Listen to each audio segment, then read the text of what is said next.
तो देखो last year जैसे हम लोग डिस्कशन किए थे, हम लोग है ना हम लोग है ना electric field intensity in case of hollow spherical shell या कंडक्टिंग शेल, इस केस में हम लोग डेरिवेशन किए थे, जिसमें हम लोग इलेक्ट्रिक फील्ड का अलग अलग वैल्यू डिस्कस करके रखे हैं। कोई हम लोग को फटाफट है ना 3 डाटा देना, फटाफट आंसर देना। मान लो हम लोग के पास एक स्फेरिकल शेल है, उसका रेडियस कैपिटल आर है, उसको दिए हैं हम चार्ज क्यू। तो बताओ अगर कोई पॉइंट उसके सरफेस से बाहर है, सेंटर से स्मॉल आर डिस्टेंस अवे, तो वहां इलेक्ट्रिक फील्ड इंटेंसिटी कितना होगा? Sigma by sir KQ by r square. Very good, KQ by are square. Centre से अगर स्मॉल आर डिस्टेंस अवे और सरफेस से बाहर है तो होगा KQ बाई आर स्क्वायर। अब बताओ अगर हमारे सेल के सरफेस पे है तो इलेक्ट्रिक फील्ड कितना है? KQ by capital R square. KQ by हाँ सर, capital R KQ square. By और अगर कैपिटल आर। सरफेस के अंदर, अगर सरफेस के अंदर है तो बोलो तो भी वही होगा, हाँ सर, 0 हो जाएगा सर। जीरो हो जाएगा, जीरो जीरो हो जाएगा, जीरो हो जाएगा। चलो सही है। तो आपको है ना जब तक ये डाटा अच्छे से दिमाग में नहीं रहेगा तो आपको प्रॉब्लम होगा। फिर से एक बार सबको ध्यान से सुन लो, मेरे साथ बोल लो। अगर हमारे पास एक स्फेरिकल शेल है जिसका रेडियस है कैपिटल आर, जिसका चार्ज है क्यू, तो कोई भी पॉइंट अगर सरफेस से बाहर है तो वहां इलेक्ट्रिक फील्ड इंटेंसिटी कितना है? Sir KQ by r square. KQ by are square. यहाँ स्मॉल आर किसको स्टैंड करता है?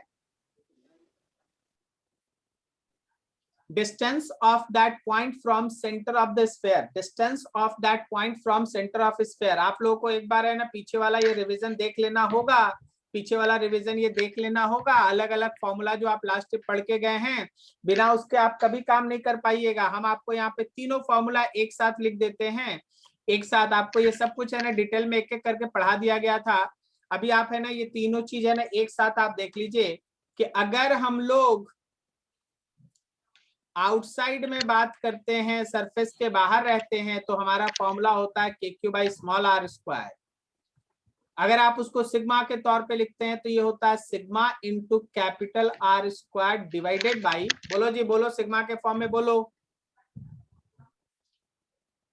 Sir epsilon not into small are square. याद आया? ये सिग्मा के टर्म। अगर हम यही इलेक्ट्रिक फील्ड सरफेस पे लेते हैं तो सरफेस पे एक फॉर्मूला है KQ by capital R square, या फिर आप सीधा लिख सकते हैं यहाँ पे sigma by epsilon not, sigma by epsilon not. और अगर आप सरफेस के अंदर कोई एक पॉइंट फिक्स करते हैं, वहां इलेक्ट्रिक फील्ड इंटेंसिटी लेते हैं, then it comes to be zero. Is this clear? हाँ सर। ठीक है। ये ग्राफ आपके सामने है कि जब तक आप इनसाइड हैं, जब तक कि आप सरफेस के अंदर हैं, सबसे के सरफेस के अंदर हैं, आपका E का वैल्यू जीरो होगा। जैसे ही आप सरफेस पे पहुंचिएगा, E का वैल्यू मैक्सिमम होगा। और जब आप सरफेस से बाहर जाएंगे तो जैसे जैसे आप डिस्टेंस को बढ़ाएंगे, उसके स्क्वायर के साथ इलेक्ट्रिक फील्ड इंटेंसिटी घटेगा। Is this clear? हाँ सर। ठीक है। तो ये सब बिना याद किए आप भूल जाइए कि आप इसका न्यूमेरिकल बना पाएंगे। सो बी केयरफुल। फिर से एक बार फॉर्मूला सबको याद हो जाएगा ना? बिना फॉर्मूला याद किए बैठना नहीं। ये सब न्यूमेरिकल भी हम लोग लास्ट किए थे। अब आज देखो, आज के क्लास में हम लोग को जो डिस्कस करना है, वो है electric field intensity at any point in case of solid sphere of charge. अच्छा, अगर हम ये चाहते हैं कि हमारे स्फीयर के अंदर में चार्ज डिस्ट्रीब्यूटेड हो, तो क्या वो स्फीयर का इंसुलेटर होना जरूरी है? हाँ, नहीं सर, Yes, sir. इंसुलेटर में अंदर भी होता है और बाहर भी होता है। हाँ बिल्कुल सही। तो इंसुलेटर होना जरूरी है दीक्षा, तभी तो अंदर होगा। अगर वो कंडक्टर होगा तो सब तो बाहर आ जाएगा। ठीक है ना? तो याद रखिएगा कि कंडक्टर अभी नहीं हो सकता, क्योंकि कंडक्टर होगा तो सारा का सारा चार्ज बाहर आ जाएगा। तो अभी आपका स्फीयर का इंसुलेटर होना जरूरी है, ताकि चार्ज उसके अंदर में रिलाई करे। Is this clear? बोलो बोलो, सुनाई हाँ दे रहा सबको? Yes sir. ठीक है। तो चार्ज के अंदर होने के लिए ये जरूरी है। अब जरा सुनना ध्यान से। हम लोग है ना इस बार भी 3 पॉइंट क्राफ्ट कर लिए हैं, हम लोग इस बार भी 3 पॉइंट ले लिए हैं। एक पॉइंट है P1, जो ऐसा मान लो कि सरफेस के बाहर है, स्मॉल आर से बड़ा है डिस्टेंस। एक पॉइंट है P2, जो सरफेस के अंदर है, स्मॉल आर छोटा है आर से। और एक पॉइंट P3 है जहां small r exactly capital R. एक बात याद रखना, एक बात याद रखना कि अगर आपका पॉइंट सरफेस के बाहर है तो पूरा का पूरा डिराइवेशन जो शेल वाला आप किए थे ना उसी के जैसा रिपीट हो जाएगा। अगर स्मॉल आर हमारे कैपिटल आर से बड़ा है, अगर P1 जो है वो हमारे सरफेस के बाहर है, तो फिर से आप लीजिएगा एक स्फेरिकल गॉसियन सरफेस।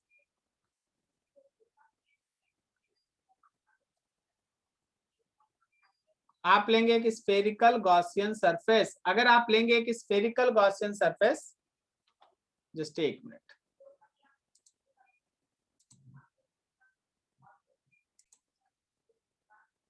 तो देखो हम लोग के पास क्या था कि हम लोग के पास अगर कोई पॉइंट जो है वो सरफेस के बाहर है तो हम लोग उस बाहर वाले सरफेस से एक ड्रॉ करेंगे ऐसा स्फेरिकल गॉसियन सरफेस, और डेरिवेशन बिल्कुल वैसे ही प्रोसीड करेगा जैसा कि हम लोग स्फेरिकल शेल के केस में कर रखे थे।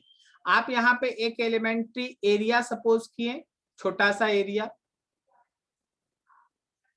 एलिमेंट्री पार्ट लिए, ध्यान से सुनते चलिएगा, ठीक है। अब यहाँ पे जो हमारे एरिया वेक्टर का डायरेक्शन वही हमारे इलेक्ट्रिक फील्ड का डायरेक्शन, डीए एरिया है और इलेक्ट्रिक फील्ड ई है। तो जब दोनों एक ही डायरेक्शन में है तो जब हम उससे रिलेटेड एक स्मॉल फ्लक्स लिखेंगे, जब हम उससे रिलेटेड एक स्मॉल फ्लक्स लिखेंगे, देखो जैसे यहाँ पे लिखा हुआ है, तो क्या हम लोग उस स्मॉल फ्लक्स के जगह पे, स्मॉल फ्लक्स के जगह पे हम लोग लिखेंगे ई डॉट डीए का क्लोज्ड पाथ पे इंटीग्रेशन, बोलो सही है? हाँ सर। ठीक है। और राइट हैंड साइड में जैसा कि गॉसेस थ्योरम में होता है q enclose by epsilon naught. अब जरा गौर करना, ई और ए का डायरेक्शन एक था, तो जब ई और ए का डायरेक्शन एक था तो यहाँ लग गया cos 0 डिग्री, cos 0 का वैल्यू 1 हो गया, ई बाहर हो गया। देखो एक स्टेप यहाँ पे स्कीप है, हम लिख देते वैसे, इसका मतलब ऐसा रहेगा ये। अब जरा सोचो ना कि क्लोज्ड सरफेस पे, स्फेरिकल गॉसियन सरफेस के क्लोज सरफेस पे अगर आप इंटीग्रेशन करेंगे सरफेस का, तो क्या वो स्फेयर का सरफेस एरिया 4πr² आएगा? यस हाँ सर। सर। ठीक है। तो तुम्हारा इलेक्ट्रिक फील्ड इंटेंसिटी का वही वैल्यू आ गया, वही वैल्यू आ गया जो आपके किसी शेल के केस में आया था, 1/4πε0 q/r², 1/4πε0 q/r², ठीक है। लेकिन हम यहाँ बदलते हैं, what is difference between shell and solid sphere. तो देखो जब शेल होता है ना, जब शेल होता है तो सरफेस चार्ज रहता है, उसके सरफेस पे चार्ज होता है, और सरफेस पे चार्ज का मतलब हो गया sigma is equal to q by surface area 4πr²। लेकिन जब आपके पास सॉलिड स्फीयर ऑफ चार्ज होगा,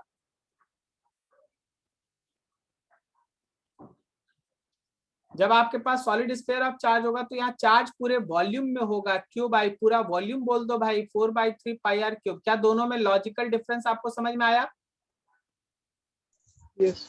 ठीक हाँ है। सर। इसलिए जरा गौर ये करना, वॉल्यूमेट्रिक था। इसलिए जरा गौर करना, यहाँ जो चार्ज था उस चार्ज के जगह पे जब हम लिखे हैं तो हम लिखेंगे रो इंटू वॉल्यूम 4/3πr³।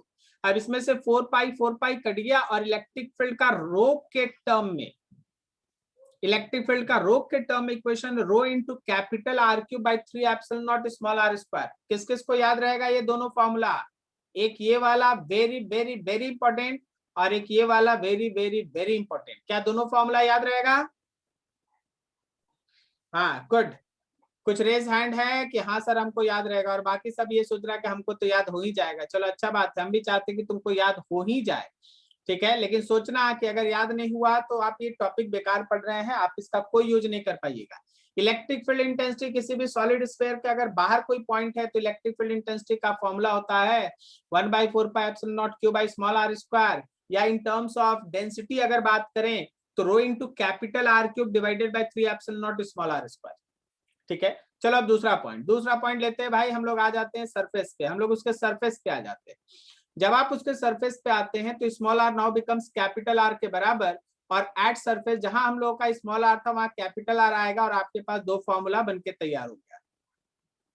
वही पिछला फॉर्मूला लेकिन स्मॉल r की जगह कैपिटल R लिखा है, तो एक इलेक्ट्रिक फील्ड का वैल्यू हो गया 1/4πε0 q/r², और दूसरा स्मॉल r के जगह पे कैपिटल R पुट किए, सॉल्व किए, तो इलेक्ट्रिक फील्ड का फॉर्मूला हो गया rho into capital R divided by 3ε0, rho into capital R divided by 3ε0। Is this clear? हर केस हाँ, में हम सर। 2 फॉर्मूला मार्क कर रहे हैं, दोनों याद होना चाहिए। हर केस में 2 फॉर्मूला मार्क है, दोनों याद होना चाहिए। अगर आप याद नहीं करेंगे आप इसका न्यूमेरिकल नहीं बना पाइएगा। ठीक है, तो आपके पास अगर सरफेस पे बात करें तो एक फॉर्मूला हम लोग का 1/4 pi epsilon naught Q by are square, और दूसरा फॉर्मूला है rho into capital R by 3 epsilon naught, rho into capital R by 3 epsilon naught. ठीक है, चलो अगला, अगर हम लोग है ना अंदर में बात करते, चलो बताओ शेल के अंदर में इलेक्ट्रिक फील्ड इंटेंसिटी कितना था? Sir 0 sir. 0 था सर। 0 था। इस बार तुमको क्या लगता है, 0 आएगा कि नॉन 0 आएगा? बोलो नॉन फटाफट। जीरो जीरो आएगा। नॉन जीरो नॉन जीरो आएगा, नॉन जीरो आएगा। और नॉन जीरो आने के पीछे का लॉजिक क्या है? नॉन जीरो आने के पीछे का लॉजिक है कि भाई इस बार क्यों इनक्लोज 0 नहीं है।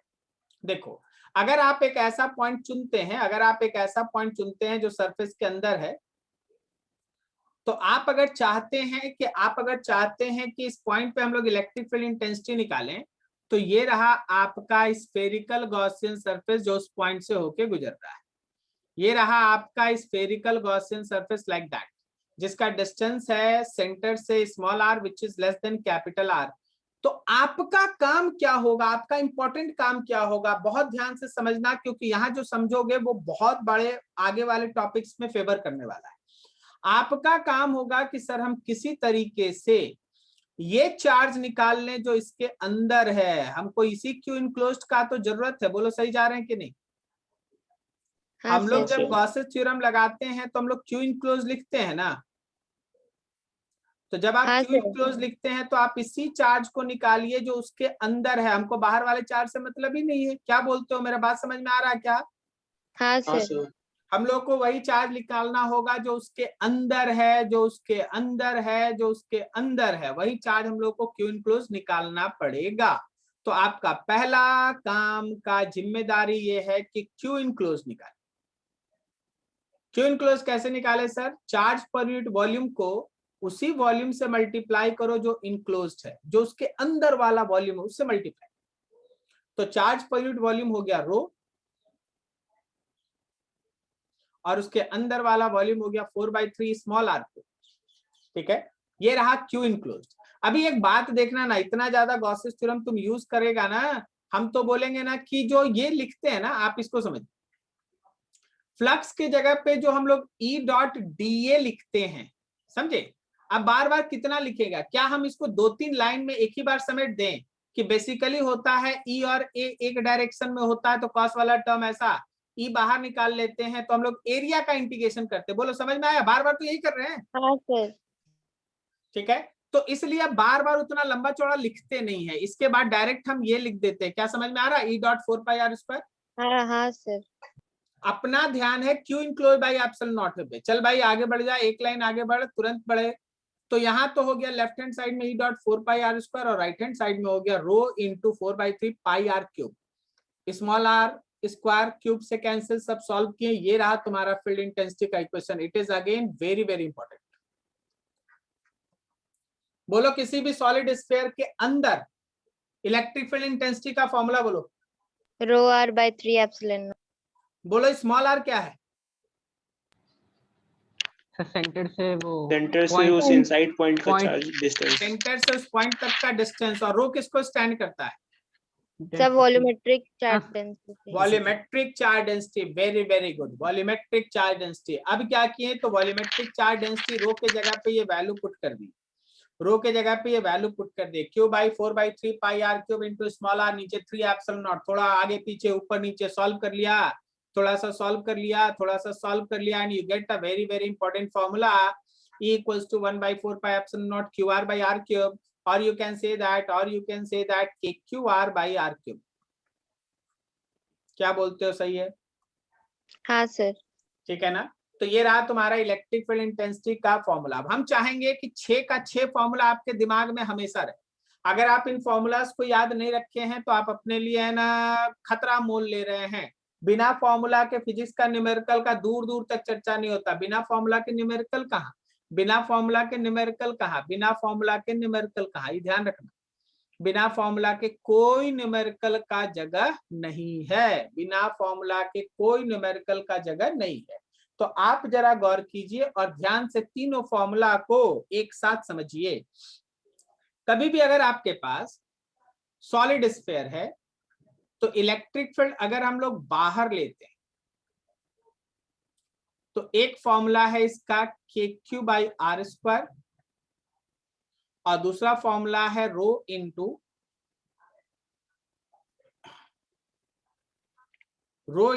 कैपिटल R³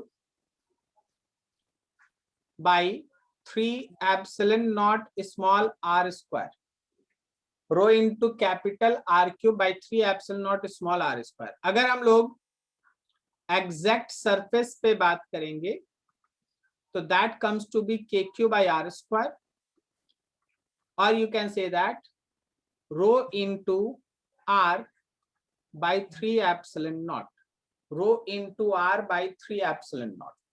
अब अगर आप अंदर में बात करेंगे, अंदर में, तो that formula comes to be KQ small r by R³, or you can say that rho into small r by 3ε0। Is this clear? Yes, sir. ये 6 का 6 फॉर्मूला याद होना चाहिए। इसमें रो किसको स्टैंड करता है, बोलो जल्दी। सर वॉल्यूमेट्रिक चार्ज डेंसिटी को। हाँ ठीक है। स्मॉल आर किसको स्टैंड करता है? सर सेंटर से लेके जो पॉइंट है वहां तक का। बिल्कुल सही, जो सेंटर से उस पॉइंट तक का डिस्टेंस को ये स्टैंड करता है। एकदम सही, एकदम सही, एकदम सही। अब हम चाहते हैं आप इस ग्राफ पे अपना नजर दौड़ाएं, आप इस पे ग्राफ पे नजर दौड़ाएं।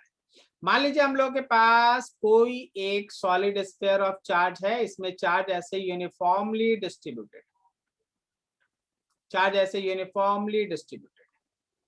हम आपको दिखा रहे हैं कि अगर आप इसके सेंटर से चलना स्टार्ट करते हैं, अगर आप इसके सेंटर से चलना स्टार्ट करते हैं, मान लीजिए इसके सेंटर से आप चल रहे हैं, तो सेंटर से जैसे जैसे आप दूर जाते जाएंगे, शुरुआत में स्मॉल आर के साथ डायरेक्टली प्रोपोर्शनल है। बोलो सही है?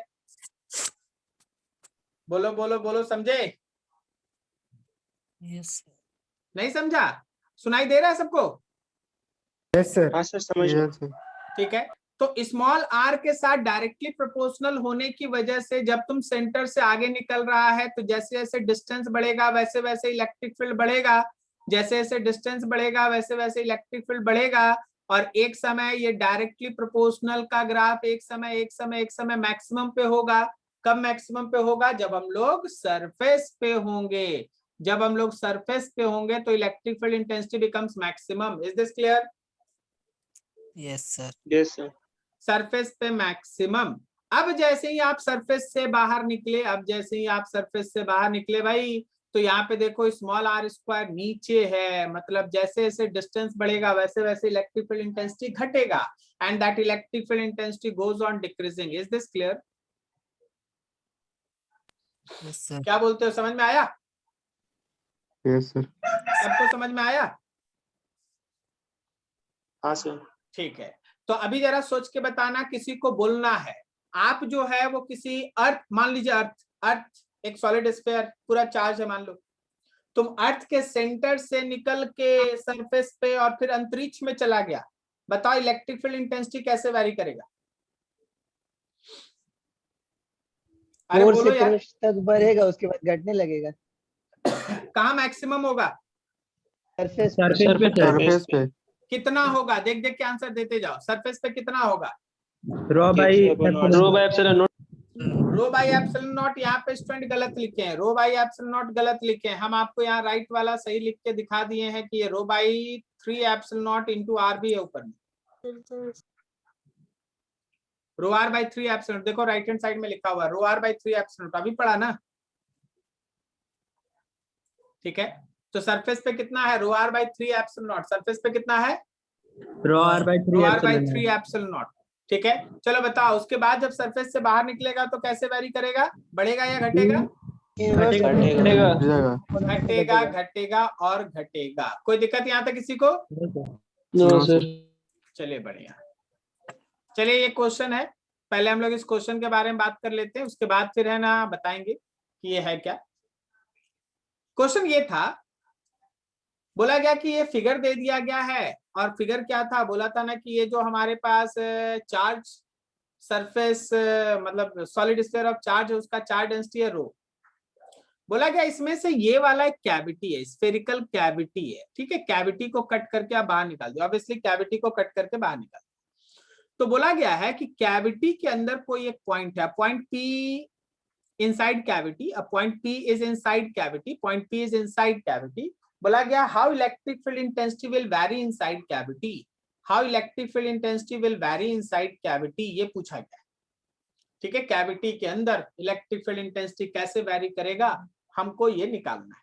चलिए एक बात समझिए, आपको जब कभी भी इलेक्ट्रिक फील्ड रिमेनिंग का लिखना पड़े, रिमेनिंग पोर्शन का, हाँ, तो एकदम सिंपल लॉजिक होता है भाई, पहले टोटल का लिख लेंगे और उसमें से जिसको काट के हटा रहे हैं ना, जिसको रिमूव कर रहे हैं, उसका इलेक्ट्रिक फील्ड लिख के माइनस कर देंगे। माइनस करेंगे ना, उसको तो निकाल के हटा दिए, क्या बोलते हो? Yes sir. ठीक है, तो ये लॉजिक है। किसी को इस लॉजिक में कोई दिक्कत, कोई कॉन्सेप्ट में दिक्कत? ये बहुत अच्छा कॉन्सेप्ट है, बहुत अच्छे न्यूमेरिकल में काम आएगा। No sir. और जो इतना दिन से सुन रहा था ना, इतने दिन से सुन रहा था गॉसेस थ्योरम पढ़ेगा, गॉसेस थ्योरम पढ़ेगा, बस आज और अगले क्लास में गॉसेस थ्योरम खत्म, तो फिर सब चीज सामने आने लगेगा कि सर ये वाला बताइए, वो वाला बताइए, ठीक है। तो देखो भाई, ई रिमेनिंग आ गया आपके पास। अब अगर हम बनाएंगे तो जरा गौर करना, हम एक एक को पहले इंडिपेंडेंट लिखना चाहते हैं। पी पॉइंट पे ध्यान रखना, पी पॉइंट पे ध्यान रखना, सब कोई पी पॉइंट पे ध्यान रखना। पी पॉइंट यहां है, मेरे बड़े स्फीयर के सेंटर से उस पी पॉइंट का एक पोजीशन वेक्टर है बी, और जो हम कैविटी ड्रॉ किए हैं उस कैविटी का सेंटर का पोजीशन वेक्टर ए है, और कैविटी के सेंटर से पी पॉइंट का पोजीशन वेक्टर है सी। क्या तुमको तीनों डाटा समझ में आया? हाँ सर। अगर हम इलेक्ट्रिक फील्ड टोटल का लिखें, अगर हम इलेक्ट्रिक फील्ड टोटल का लिखें, तो ये पॉइंट बताओ अंदर है स्फीयर के या बाहर है? सर अंदर। अंदर है। हाँ। तो अंदर वाला देखो ये फॉर्मूला यूज करेगा ना? Yes sir. तो क्या हम यहाँ पर देखना, सब कोई ध्यान से देखना, क्या हम यहाँ पे rho into B vector minus divided by 3 epsilon naught लिख सकते हैं? हाँ सर। Yes sir. हाँ, बढ़िया। अब अगर हम ई रिमूव पोर्शन की वजह से लिखना चाहे, रिमूव पोर्शन की वजह से, तो हम रो रिमूव पोर्शन के सेंटर रो से भी बी का, बी के जगह सी हो जाएगा, और बिल्कुल नीचे में सही, 3 बी के एप्सिलॉन जगह नॉट। सी हो जाएगा, और नीचे तो 3 एप्सिलॉन नॉट ही रहेगा। बिल्कुल सही जा रहे हैं। हाँ सर। अब इन दोनों को उठा के यहां और यहां यूज करना होगा, सही है ना? अरे बोलो। हाँ सर। अरे सुनाई नहीं दे रहा ना, मेन बात ये है, तुम मन में हाँ बोल रहे हो, हमको समझे यस नहीं। सर। हाँ गुड। अब देख, यहाँ देख, सॉलिड स्फीयर का पी पॉइंट पे लिख दिया गया, पहला लिख दिया गया रो बी बाई 3 एप्सिलॉन नॉट, और ये जिसको आप हटा रहे थे उसका इलेक्ट्रिक फील्ड लिख दिया गया रो सी बाई 3 एप्सिलॉन नॉट। इसमें से रो बाई एप्सिलॉन नॉट को कॉमन ले लिए हम लोग, रो बाई एप्सिलॉन नॉट कॉमन ले लिए, तो वेक्टर बी माइनस सी आ गया। थोड़ा सा यूज किए ट्रायंगल लॉ वेक्टर एडिशन। आप वहां देखे थे, अभी हम देखे थे, अभी हम आपको फिर से एक बार बना देते हैं यहाँ पर ताकि आपका क्लियर रहे। देखिएगा, एक था हम लोगों के पास, एक था बी वेक्टर, एक था ए वेक्टर, और एक था सी वेक्टर। बोलो सही है? तो ट्रायंगल लॉ के हिसाब से ए वेक्टर और सी वेक्टर का सम बी वेक्टर के बराबर होगा। Yes sir. तो जहां हम लोगों का बी माइनस सी आ रहा है, वहां हम चाहेंगे तो वेक्टर ए भी तो लिख सकते हैं ना? Yes sir. तो मेरा इक्वेशन 1 जो पीछे आप निकाल के रखे थे वो आ गया है rho A by 3 epsilon naught, rho A by 3 epsilon naught, rho A vector by 3 epsilon naught. अब हम इस फिगर को वापस से आपके सामने फ्रेम में ले आए। हम जो पूछेंगे जरा सोच के बताना। ए देख लो, ए कहाँ है उसको देख लो, हम अच्छे से उसको थोड़ा सा हाईलाइट कर दे ताकि आपके नजरों से वो छूटे ना। हम फिर से बोल रहे हैं, ए वेक्टर को देख लो, अच्छे से देख लो, ठीक है? तो ये रहा आपका ए वेक्टर।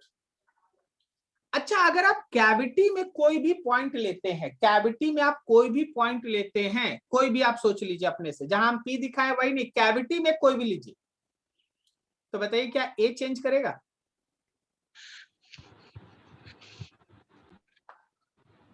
कैविटी में अगर आप कोई भी पॉइंट लीजिएगा, कोई भी खाली जगह में कैविटी के अंदर कोई भी पॉइंट लीजिएगा, तो क्या कैविटी के सेंटर का पोजीशन वेक्टर बदलेगा?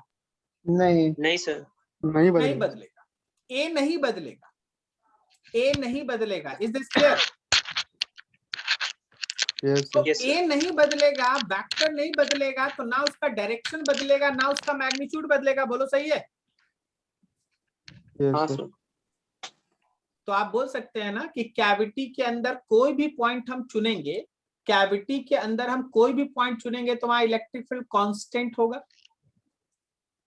कैविटी के अंदर हाँ, हम सर। कोई भी पॉइंट चुनेंगे, इस कैविटी के अंदर हम कोई भी पॉइंट चुनेंगे तो वहां इलेक्ट्रिक फील्ड कांस्टेंट होगा। क्यों? क्योंकि ना रो बदलेगा, जरा गौर करना, ना रो बदलेगा, ना एप्सिलॉन बदलेगा, ना ए बदलेगा, ना 3 बदलेगा। 3 कहां बदलेगा? बात समझो। तो आप जो देख रहे हैं कि इलेक्ट्रिक फील्ड हम लोगों का इनसाइड कैविटी आया है, वो आया है rho vector a by 3 epsilon not. तो कैन यू से दैट कि that particular electric field intensity is constant now? Yes sir. अरे सुने नहीं, सबका आवाज नहीं सुने, एक दो का आवाज सुने, बाकी सब हाँ, सर। सुनाई नहीं दिया। Yes sir. Yes sir. अच्छा, और Yes, एक चीज, अगर तुम्हारा डाटा खत्म होने लगे तो बोल देना पहले, समझा? क्लास मत खत्म करना, ये सब बहुत इंपॉर्टेंट डिस्कशन होता है। और तुम लोग है ना जीबी और टीवी में फंसा हुआ अभी भी जिंदगी। सर हम लोग वाईफाई नहीं ना लगवाए सर। लगा लो, पढ़ाई सर है मैं ना कि अभी देख मजाक क्या था है? सर। सर बोले हुए हैं कल सर परसों हम में लोग लग का जाए। कनेक्शन नहीं दे रहा। हाँ, सर तो हम लोग की तरफ ऐसे कनेक्शन। सब खर्चा हो ही रहा है, तो वो इसी के लिए अब काहे आदमी रुका हुआ है, ये भी करवा लो, क्योंकि एक दो दिन का कोई काम हुआ नहीं अब। सर मैं 1 महीना का बाकी था, अब तो खत्म हो जाएगा, तो 5-6 जीबी वाला बढ़ा लेंगे, 100 जीबी वाला। चलो ठीक। तो देखो E is equals to rho A by 3 epsilon naught. आप क्या पता किए कि जब हम लोग कोई कैविटी लेंगे किसी सॉलिड स्फीयर के अंदर, आप क्या पता किए, ये पता आप ये किए कि अगर आप कोई कैविटी लेंगे inside any solid sphere, inside cavity, याद रखना कि इलेक्ट्रिक फील्ड इज कांस्टेंट। जो इलेक्ट्रिक फील्ड है वो कांस्टेंट होगा। क्या बोलते हो उमंग, क्या ये एडवांस का क्वेश्चन है? ये क्वेश्चन आपके एडवांस में एक बार पूछा गया है, और वो है ना आपके मल्टीपल ऑप्शन में था, तो उसमें आपको ध्यान रखना था कि जो कैविटी के अंदर का इलेक्ट्रिक फील्ड इंटेंसिटी है वो डायरेक्शन में भी कांस्टेंट है, वो मैग्नीट्यूड में भी कांस्टेंट है। आपको ये समझना चाहिए कि वो इस बात पे डिपेंड नहीं कर रहा। देखो कोई कोई स्टूडेंट इसमें, जब ये क्वेश्चन आया था तो कोई कोई स्टूडेंट है ना इसमें यहां तक बनाने के बाद गलत कर दिया था। कारण था कि उसको लग रहा था कि बी पे डिपेंड करेगा, उसको लग रहा था सी पे डिपेंड करेगा। बी पे डिपेंड करने वाला जो विद्यार्थी देख रहा था, बी पे डिपेंड करने वाला जो विद्यार्थी देख रहा था, उसको लग रहा था कि हर पॉइंट का बी अलग अलग है, हर पॉइंट का बी अलग है। ऑब्वियसली हर पॉइंट का बी अलग है, फिगर देख के बताओ, है ना? हर पॉइंट का बी अलग, हाँ सर। हर पॉइंट का सी भी अलग अलग है। लेकिन उन लोग का दिमाग काम नहीं किया कि बी माइनस सी का मतलब ही ए है, बी माइनस सी का मतलब ए है। तो याद रखना बी माइनस सी अगर ए है तो ए तो फिक्स्ड है, ए तो फिक्स्ड है। अगर कोई यहीं तक देखेगा तो उसको लगेगा बी और सी दोनों अलग अलग है, तो उसको लगेगा कि अलग अलग पॉइंट पे इलेक्ट्रिक फील्ड बदलेगा in terms of magnitude as well as direction. लेकिन जब आप बी माइनस सी को हटाइएगा, ए लिखिएगा, तो आपको खुद ही पता चलने लगेगा कि ये पूरा तो कांस्टेंट है। क्या बोलते हो, समझ में आया? Yes sir. तो याद रखना कि कोई सॉलिड स्फीयर में अगर कैविटी है, कोई सॉलिड स्फीयर में अगर कैविटी है तो उसके हर पॉइंट पे इलेक्ट्रिक फील्ड इंटेंसिटी का वैल्यू कांस्टेंट होता है in terms of magnitude as well as direction. I hope so किसी को कोई डाउट नहीं बचा होगा। किसी को कोई डाउट है बोल दिया जाए फटाक से। No sir. चलिए ठीक है, ये आपके एचसीबी का क्वेश्चन है, ये आपके एचसीबी का क्वेश्चन है, सो प्लीज आप इसको बनाइएगा। ये तुम्हारे एनसीईआरटी का क्वेश्चन, ठीक है? एनसीईआरटी का क्वेश्चन, हम इसको जल्दी जल्दी खत्म नहीं करना चाहते, हम इस पे काम करना चाहते हैं। तो चलिए ये भी करेंगे वो भी करेंगे, एक क्वेश्चन, 2 क्वेश्चन करेंगे। बेहतरीन क्वेश्चन सब है। सॉलिड स्फीयर में तुम्हें ना बहुत दिन से हमसे है ना डाउट पूछते आ रहा था। एचसीबी का जब आप 13 नंबर सॉल्व करेंगे ना, तो 13 नंबर के अंदर आपसे पूछा गया है कि बेरिलियम का एक एटम है, तो बेरिलियम का कॉन्फ़िगरेशन लिख लो भाई, 1s2 होता है, 2s2 होता है। तुमसे बोला गया कि बेरिलियम के एटम के फर्स्ट ऑर्बिट के जस्ट अंदर, पूरा कहानी सुनो, बेरिलियम एटम के फर्स्ट ऑर्बिट के जस्ट अंदर इलेक्ट्रिक फील्ड इंटेंसिटी आपको बताना है, उसका रेडियस मेंशन है, और सेकेंड ऑर्बिट के जस्ट अंदर फिर से आपको इलेक्ट्रिक फील्ड इंटेंसिटी बताना है, जस्ट अंदर। तो आपको जो डिस्टेंस लेना है ना वो एग्जैक्ट रेडियस के बराबर लेना है। तो सोचो जब आप बेरिलियम का फर्स्ट ऑर्बिट ड्रॉ करेंगे तो 2 इलेक्ट्रॉन उसके फर्स्ट ऑर्बिट में होता है, यस सर। Yes, sir. और न्यूक्लियस में 4 प्रोटॉन के बराबर पॉजिटिव होता है। Yes sir. अब देखो अगर आप फर्स्ट ऑर्बिट के जस्ट अंदर बात करते हैं, फर्स्ट ऑर्बिट के जस्ट अंदर अगर आप बात करते हैं तो बताइए नेट इनक्लोज चार्ज कितना है? अरे बोलो जल्दी, अरे जो दिख रहा है बोल दो भाई। 0 सर। 0 कैसे है? फर्स्ट ऑर्बिट के अंदर रहेंगे तो न्यूक्लियस नहीं है मेरा अंदर, 4 प्रोटॉन के बराबर पॉजिटिव। हाँ सर। तो 2 इलेक्ट्रॉन की जितना इलेक्ट्रिक फील्ड लगेगा। अरे यार 2 इलेक्ट्रॉन तो फर्स्ट ऑर्बिट में है, हम बोल रहे फर्स्ट ऑर्बिट के जस्ट अंदर। 4 प्रोटॉन के बराबर। 4 Proton की प्रोटॉन वजह का। से हाँ 4 प्रोटॉन के कारण 4 प्रोटॉन। तो आप जो डिराइवेशन कर रहे थे वहां लेफ्ट हैंड साइड में तो हम डायरेक्ट अब E.4πr² लिखने लगे, और राइट हैंड साइड में Q इनक्लोज्ड के जगह पे 4 प्रोटॉन का पॉजिटिव लिखें। yes sir solve Yes. कर दिए, इलेक्ट्रिक फील्ड इंटेंसिटी आ गया। बोलो समझ में आया? यस हाँ, सर। sir. अच्छा अब बताना अगर हम लोग जस्ट बिफोर सेकंड ऑर्बिट बात करें, just before second orbit, just second orbit के अंदर, बोलो क्यू इनक्लोज कितना बचेगा? केवल 2 प्रोटॉन का बचेगा, क्योंकि सेकंड ऑर्बिट के अगर आप अंदर बात कर रहे हैं तो फर्स्ट ऑर्बिट का 2 इलेक्ट्रॉन और न्यूक्लियस का 4 प्रोटॉन इनक्लोज चार्ज में आएगा। बोलो सही है? यस हाँ सर। सर। तो क्या केवल नेट चार्ज 2 प्रोटॉन का बचेगा? 2 प्रोटॉन का नेट चार्ज बचेगा। हाँ सर। ठीक हाँ है, सर। तो फिर से आप फॉर्मूला लिए, डिस्टेंस में R2 ले लेंगे आप और वहां से अपना आंसर लिखे। क्या तुमको मेरी बात समझ में आ रही है? Yes sir. yes sir अब अगर हम लोग सेकेंड ऑर्बिट के बाहर बात करें, सेकेंड ऑर्बिट के आउटसाइड सेकेंड ऑर्बिट, बोलो जी जैसे ही तुम सेकेंड ऑर्बिट को पार कर जाएगा, न्यूक्लियस का 4 प्रोटॉन, फर्स्ट ऑर्बिट का 2 इलेक्ट्रॉन और सेकेंड ऑर्बिट का 2 इलेक्ट्रॉन, क्या हमारा क्यू इनक्लोज 0 हो जाएगा? Yes sir. हाँ सर। Yes, sir. इसलिए हमारा इलेक्ट्रिक फील्ड इंटेंसिटी भी 0 हो जाएगा। क्या तुमको ये सब ट्रिक समझ में आ रहा है क्या हो रहा? बोलो बोलो बोलो। हाँ सर समझ गया। किसी को कोई डाउट हो तो बोल लो फटाक से, नहीं तो आगे बढ़ेंगे। अगला क्वेश्चन और बेहतरीन है। ठीक, एटॉमिक नंबर है Z, मतलब कोई एक एलिमेंट है जिसका एटॉमिक नंबर है Z। तो बताओ न्यूक्लियस में कितना चार्ज?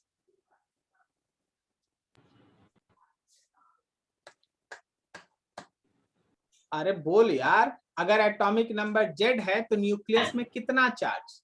Ze प्लस Ze का प्लस, मतलब Z number of protons nucleus में है, इस वजह से total positive charge Z proton का चार्ज मतलब E के बराबर। क्या तुमको समझ में आया? पूरा ये सब बोलेगा नहीं तो अभी हम लोग का ध्यान दूसरे जगह पे, अभी हम तुमको एटॉमिक नंबर, मास नंबर, इसका बात थोड़ी ना कर सकते हैं। अभी हमको है ना गॉसेस थ्योरम पे ध्यान, तो ये सब आपको खुद आना होगा। तो न्यूक्लियस का टोटल चार्ज कितना? तो Ze। ठीक है, अब बताओ न्यूक्लियस से बाहर इंफिनिटी तक, बताओ टोटल चार्ज कितना? न्यूक्लियस के बाहर इंफिनिटी तक 0 माइनस Ze, क्योंकि न्यूक्लियस को न्यूक्लियस एक्सक्लूड किए सर, हाँ न्यूक्लियस को छोड़ दिए क्या? बोले तो न्यूक्लियस के बाहर इंफिनिटी तक। ओके। ठीक है, न्यूक्लियस के बाहर इंफिनिटी तक। Is this clear? अरे तुम लोग को समझ में आ रहा है? हाँ सर समझ गया। उमंग थोड़ा सा शांत रहना भाई, इन लोग को बोलने देना। हाँ, तुम लोग को बात समझ में आ रहा है सब? हाँ सर। एक मिनट।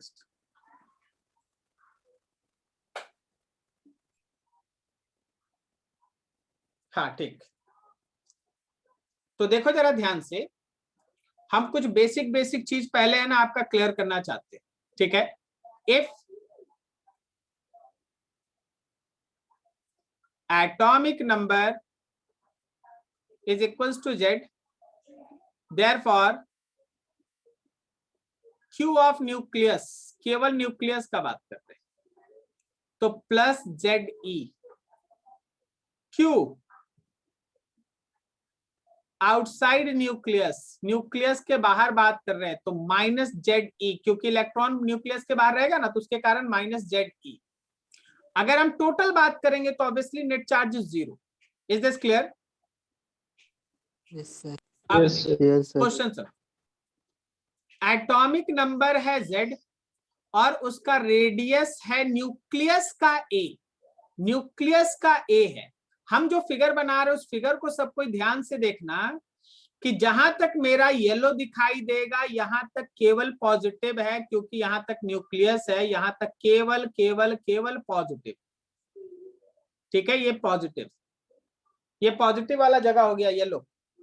अब हम जो फिगर बना रहे हैं, अब हम जहां फिगर ड्रॉ करेंगे वो केवल और केवल निगेटिव वाला जगह होगा, क्योंकि यहाँ केवल इलेक्ट्रॉन से इंफिनिटी तक। ये समझ गए ना, ये केवल इलेक्ट्रॉन वाला जगह है, ये निगेटिव। ठीक है, अब आप देखिए, पहला देखिए, आप है ना क्वेश्चन को समझिए। जो मेरा पहला क्वेश्चन है, सेंटर से x distance away electric field बताना है, और वो भी लेस देन ए पर। तो लेस देन ए कहने का मतलब हम लोग कहाँ हैं? हम लोग अभी न्यूक्लियस के अंदर हैं, या फिर हम लोग इलेक्ट्रॉन वाले जगह पे हैं, या एटम से बाहर हैं? न्यूक्लियस के अंदर में सर। हम लोग न्यूक्लियस के अंदर, हम लोग न्यूक्लियस के अभी अंदर है, कोई दिक्कत नहीं ना। ये है इनसाइड न्यूक्लियस। क्या मेरा न्यूक्लियस एक पॉजिटिव चार्ज सॉलिड स्फीयर की तरह भी काम करेगा? Yes, sir. Yes, sir. Yes, sir. जिसका रेडियस, खुद का रेडियस a होगा। तो अगर हम इस पॉइंट पे इलेक्ट्रिक फील्ड इंटेंसिटी का वैल्यू पूछें, पहला वाला अगर हम क्वेश्चन बोले तुमको बनाने के लिए, तो तुम सीधा ये बोल सकता है कि sir electric field is equals to rho into x by 3 epsilon naught. I hope so मेरी बात समझ में आई। और ये जो रो है वो केवल पॉजिटिव चार्ज का भी डेंसिटी है, ZE by 4/3 pi a cube, और साथ में x, और नीचे है 3 एप्सिलॉन नॉट। बोलो जी बोलो, समझ में आया? Yes, sir. हम लोग अभी न्यूक्लियस के अंदर है, पॉजिटिव चार्ज है केवल, तो रो भी केवल पॉजिटिव चार्ज की वजह से ZE by 4/3 pi a cube. a किसका रेडियस है? न्यूक्लियस का न्यूक्लियस न्यूक्लियस सेंटर का से वो रेडियस है 4/3 पाई a cube into x by 3 epsilon not.